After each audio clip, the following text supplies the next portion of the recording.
La vie est faite de différentes lois.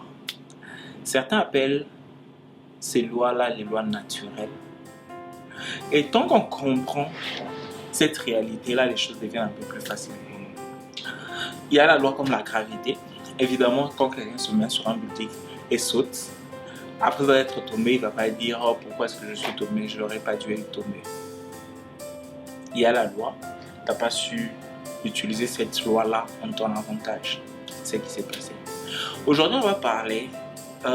ce dont on va parler aujourd'hui est plus ou moins ancré dans la loi du mouvement. Qu'est-ce que la loi du mouvement nous dit? La loi du mouvement nous dit, c'est même prouvé en physique, qu'un corps en mouvement a tendance à rester en mouvement. Si par exemple tu as l'habitude de t'entraîner, pendant un long moment, à moins que tu t'efforces d'arrêter, tu auras tendance à continuer une fois que tu as l'élan déjà.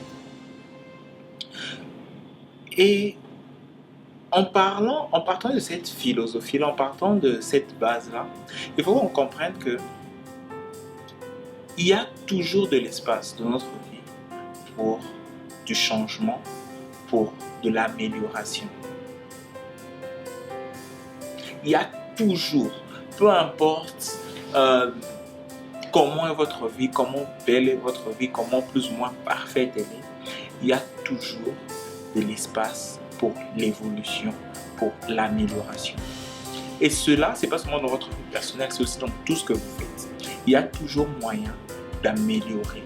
Il y a toujours moyen d'aiguiser, de rendre plus simple, plus parfait, si on peut dire ça comme ça. Et encore et encore. Dans ce terme-là, il y a même une théorie japonaise qui s'appelle le Kaizen. Le Kaizen, ça veut dire Never Ending Improvement. Donc, une amélioration constante et illimitée.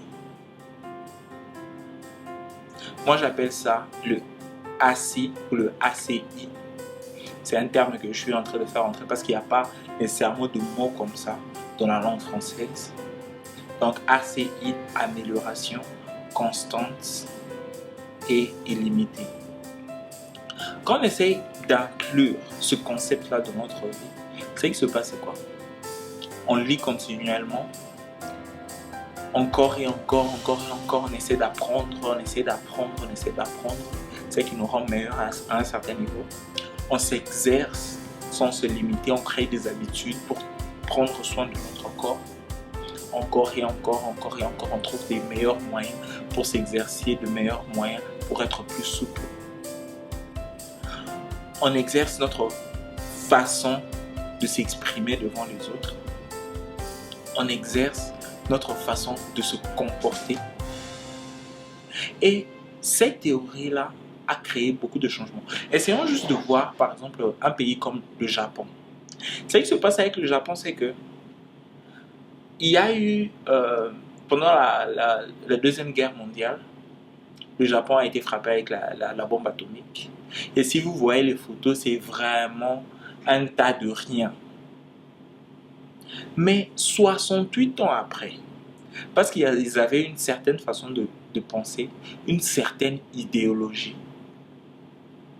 Cette idéologie-là les a conduits à travailler d'une certaine manière, que personne ne vous tombe. Vous pouvez avoir tout le matériel du monde. Si vous avez la mauvaise idéologie, vous n'allez pas avancer. Regardons beaucoup de pays africains par exemple. Ils ont beaucoup de minéraux. Ils ont beaucoup de matières premières. Mais matières premières, mauvaise idéologie, qu'est-ce qu'on a? Le drame. Rien de spécial.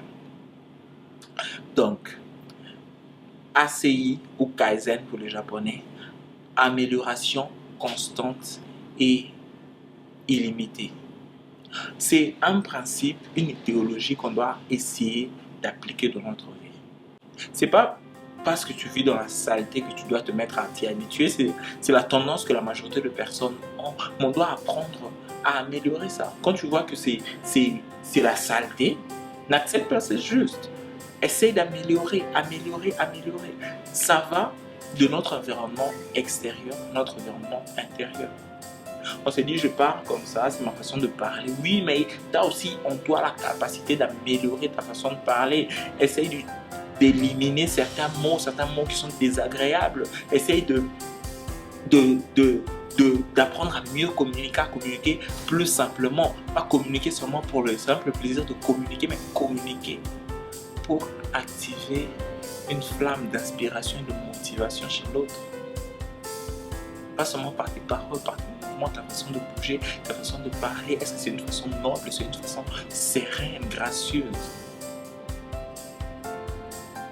Donc,